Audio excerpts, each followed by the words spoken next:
Olá, estamos de volta em mais uma segunda-feira com o nosso Viver Bem em Cristo, trazendo aqui o ministro Sérgio Alves para nos falar um pouquinho mais da palavra de Deus que está na Bíblia e buscando compreender essas palavras, nos aproximar de Deus, que é tão difícil muitas vezes, não é?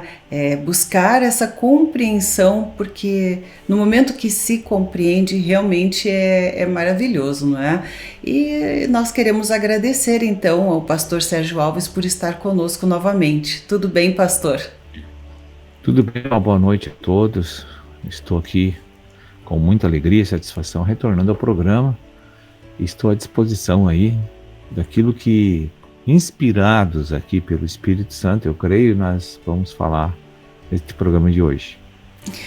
Pastor Sérgio, eu vou pedir para falar sobre uma palavra da Bíblia que no passado já conversamos, mas sempre que se lê e se medita em alguma palavra, se descobre mais coisas e eu creio que nós podemos ter, quem sabe, uma abordagem um pouquinho diferente sobre o que diz em Romanos, no livro de Romanos, no capítulo 12, no versículo 2, onde diz: não vos conformeis com este século, mas transformai-vos pela renovação da vossa mente, para que experimenteis qual seja a boa, agradável e perfeita vontade de Deus.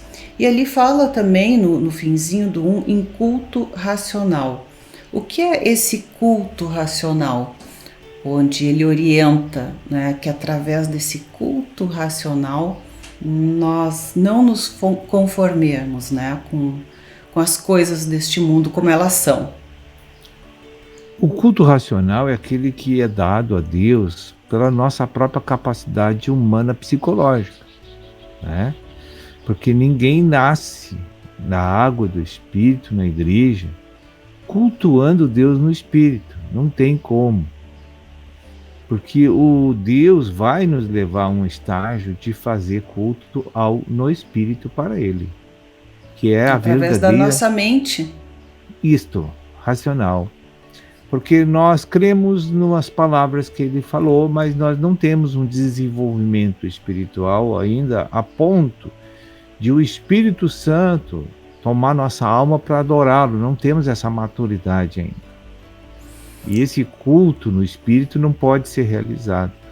Mas Deus já aceita o culto racional como percurso de experiência no reino de Deus. Ou seja, já há uma vontade de buscar. Exatamente. Já é uma vontade e já há uma crença, embora não profunda e madura, mas temos essa crença, né? E ali diz: não vos conformeis. E a gente vê muitas pessoas dizendo: bom, o mundo é assim, as pessoas são assim, e pronto, não adianta, a gente tem que se adaptar. Mas Deus diz: não vos conformeis. Nunca devemos nos adaptar ao sistema que recebemos desde o dia que nascemos, que é viver sob a tutela da filosofia humanista, que não é a palavra de Deus. Quando Deus nos tira um sistema do mundo, nos regenera para uma nova vida, Ele também, com esse acontecimento, está nos instruindo e nos ensinando a trocar todo o conteúdo dirigente da nossa mente. Aquela cultura que nos guia, que nos dirige, aquilo não é aceitável diante de Deus, porque aquilo não é a sua verdade. Aquilo pode ter muitas falhas, muitos princípios enganosos e que realmente dão maus resultados para a vida humana. Sim, é verdade. E aí vem essa parte onde ele diz, né, não vos conformeis, mas transformai-vos pela renovação da vossa mente. Ele não diz não vos conformeis, vai lá e vai mudar o mundo, vai mudar as coisas. Não vos conformeis, mas transformai-vos. Quer dizer, nós temos que nos transformar, não é? Então, quando ele diz assim, não é para a gente se conformar, não é para tomar forma, o modelo que a filosofia humanista já me deu. Eu tenho que trocar minha forma. A minha forma, a minha alma tem que trocar a cultura que está lá dentro.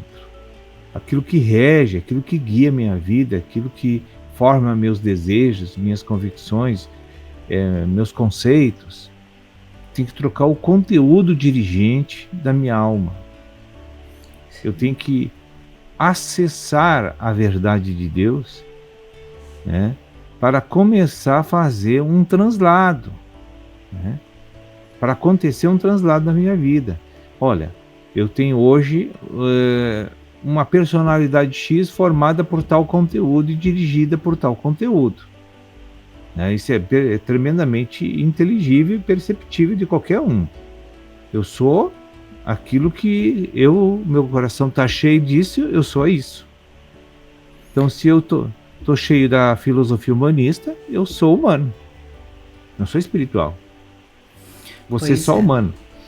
Pois é, eu lembrei agora de um livro que é da editora Vento Sul, cujo título é Translado para a Paz, né?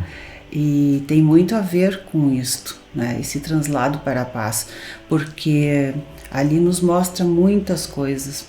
Eu, ouvindo o senhor falar, fiquei pensando nas filosofias humanistas, né, que geralmente nos ensinam, querem nos ensinar estratégias para lidarmos com as situações, para nos darmos melhor, mas essas estratégias, filosofias humanistas não querem nos ensinar a nos transformarmos, e sim entendermos o outro, mas como entendermos o outro se nós não compreendemos nem a nós mesmos, se nós ainda estamos igual ao outro, né, da mesma forma? Então tem também uma palavra que diz como que tu vai ver o outro se tu não tira, né, aquela trave que está no teu olho, né? Quer tirar o cisco do olho da pessoa, mas não tira a trave que está no teu. Então como é que tu pode enxergar melhor? Então eu vejo essa diferença entre as filosofias humanistas e a escritura, né? A sabedoria de Deus, porque essas filosofias podem até ajudar os homens, sim, né, a compreender muitas coisas, mas o que transforma verdadeiramente são os ensinamentos do Criador, ao meu ver, porque isso nos traz um bem-estar permanente, é uma transformação, não é algo momentâneo que nos ensina a nos conformarmos com o jeito como as pessoas são, né? Eu não sei se deixei claro isso, sim, né? Sim. E ali diz: transformai-vos, não vos conformeis. Veja que esse assunto é um assunto que dá para fazer muitos programas, né? Para a gente tentar assim explicar melhor esse versículo, mas a priori assim a gente daquilo que você colocou, a filosofia humanista ela ensina você a conhecer dois caminhos, o bem e o mal, né? Então isso é para não tirar a condição de independência daquela pessoa de Deus. Toda a filosofia humanista ela é ministrada desde o ventre materno, desde que a gente nasce, para me tornar independente de Deus. Porque tem o bem e tem o mal. Então eu posso julgar o que é bom e o que é ruim, o que é certo, o que é errado. Então eu me torno um Deus. A filosofia humanista me ensina a atuar como Deus. Só que na originalidade do plano de criação do homem de Deus, é totalmente ao contrário. Digo, olha, eu fabriquei vocês só dão certo na vida se eu for o vosso conteúdo filosófico. Se a minha verdade, a minha pessoa for teu conteúdo, você vai se dar bem. Caso contrário, você vai se dar mal, porque você não sabe julgar o que é bem e o que é mal.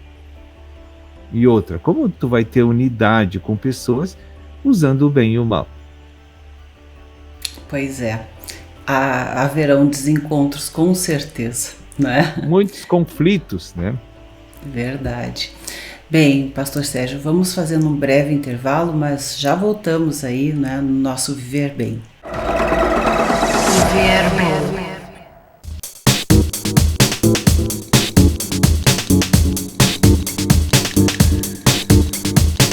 Estamos de volta e continuamos a falar sobre o capítulo 12 de Romanos, no versículo 2, que conforme o pastor Sérgio falou, daria muitos programas, não é?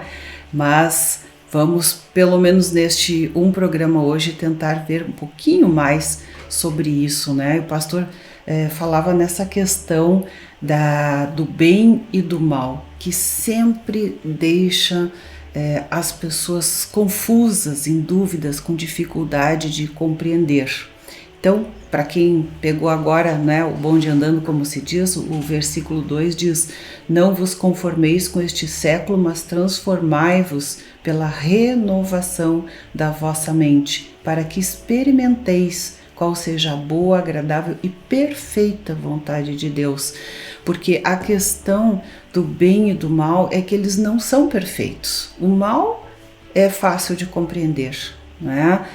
E mesmo assim é questionável, porque o mal de um pode ser o bem de outro, segundo o pensamento humano, né? E o bem também, né? O bem de um pode ser o mal de outro, segundo, né, os homens. Mas o bem de Deus é único e perfeito. O bem de Deus, ele traz bem-estar para todos.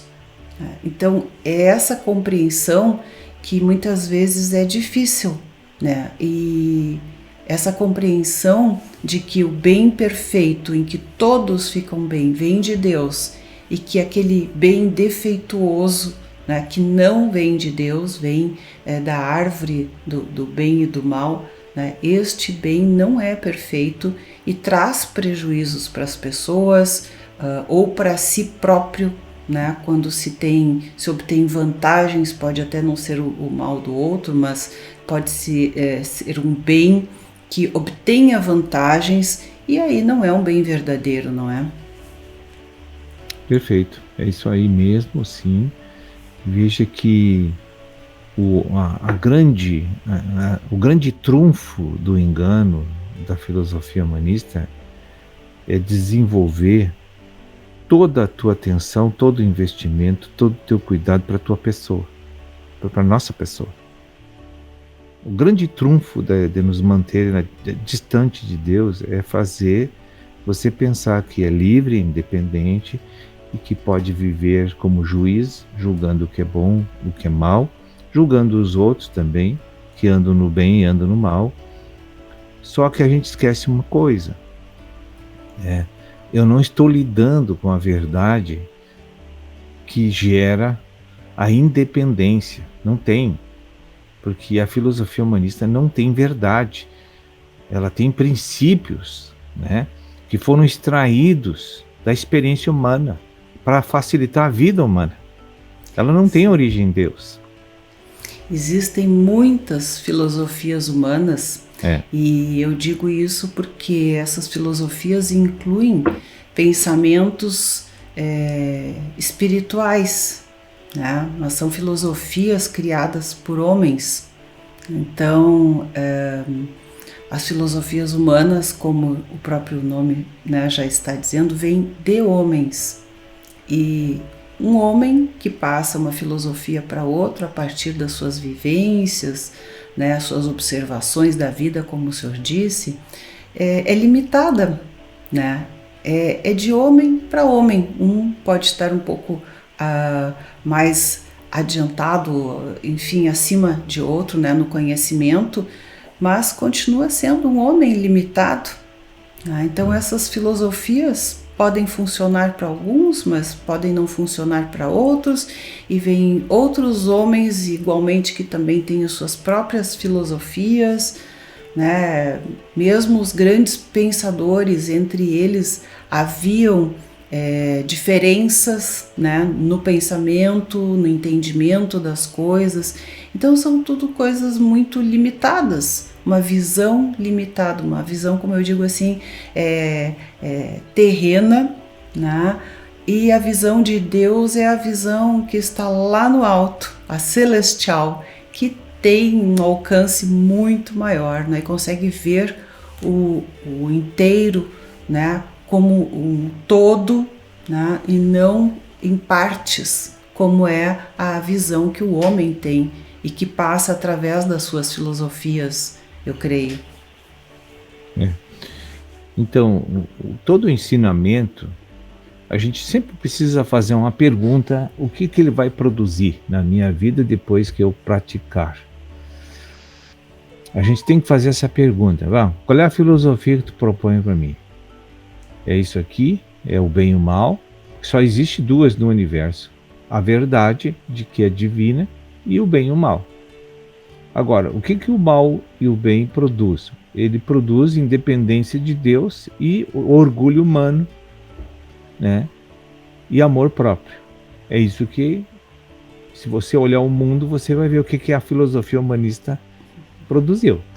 Ela visa, na verdade, fazer uma defesa da própria alma, né? Uma blindagem, eu creio, né? Através dessa suposta compreensão, né? De si, das coisas. Ela faz o homem se sentir Deus, e o homem nunca vai ser Deus. É só isso. Então veja bem o tamanho do tombo depois, quando você sai dessa dimensão e se depara com o mundo espiritual da verdade, a frustração daquela pessoa. Então, esse conteúdo não me traz plena redenção. Agora, a verdade do meu, que aquele que me criou, traz redenção. E é esse o resultado que eu quero.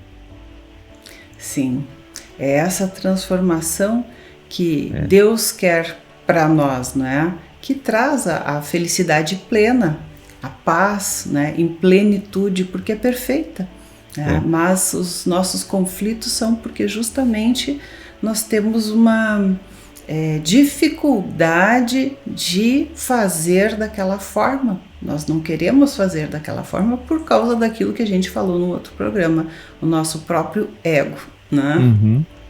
Exatamente. Então, Deus sempre me ensina assim. Desde que eu conheci a filosofia humana, agi por ela, tive muitos problemas. Agora conheci a verdade e eu estou eliminando problemas cada vez mais. E além de eliminar problemas, eu consigo ajudar outros a sair dos problemas. Verdade. Então, eu lido com pessoas perversas todos os dias. Mas eu sei lidar com eles com amor. Porque Deus me ensinou a ser assim. Ele me dá essa capacidade de agir assim. Porque o perverso é o único que pode você ver se existe Deus ou não. Se não tivesse um perverso, como eu saberia se Deus é eficaz? Sim. E essa perversidade, eu consegui compreender isso já há um bom tempo, né? Que essa perversidade ou qualquer outro tipo de mal só traz um prejuízo para a própria pessoa, né? Muito maior do que para os outros, porque é como se a pessoa estivesse cavando cada vez um buraco maior para si, né? Sendo perverso e cometendo tantas coisas em direção oposta ao que Deus diz, ao que Deus ensina, aos mandamentos de Deus, né? Então, essa perversidade ou qualquer outra maldade, né, só traz prejuízos ainda maiores para as pessoas. E muitos pensam que estão sendo vitoriosos, né, quando na verdade estão cavando, né, uma cova profunda, como diz em certa passagem da Bíblia. E uma das principais características do nosso ego, eu acho que a que mais atrapalha é o orgulho, né, pastor? É o que mais nos traz derrotas aí nesse sentido, né? E para dominar esse ego. O ego só existe por causa do orgulho, né? Porque o ego é um produto do orgulho. O que é o ego? O ego é: eu sou Deus, estou certo, os outros tudo estão errados e precisam de mim, né? Era o pensamento de Lúcifer lá no Éden, não é? O querubim ungido pensava assim, É. né? Eu sou que nem Deus, por que Deus ganha tudo, as glórias, e eu não, se eu sou tão belo e tão capaz? Mas ele esqueceu da coisa principal, ele era um ser criado. Sim.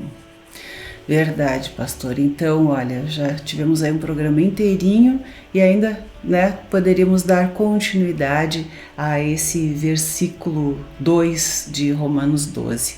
Mas vamos ter que deixar para uma próxima oportunidade, onde esperamos estar aqui novamente com o Senhor, trazendo um pouco mais desses conhecimentos que foram obtidos aí ao longo de muitos e muitos anos, né, buscando o entendimento através da palavra de Deus. Então, muito obrigada e até a próxima.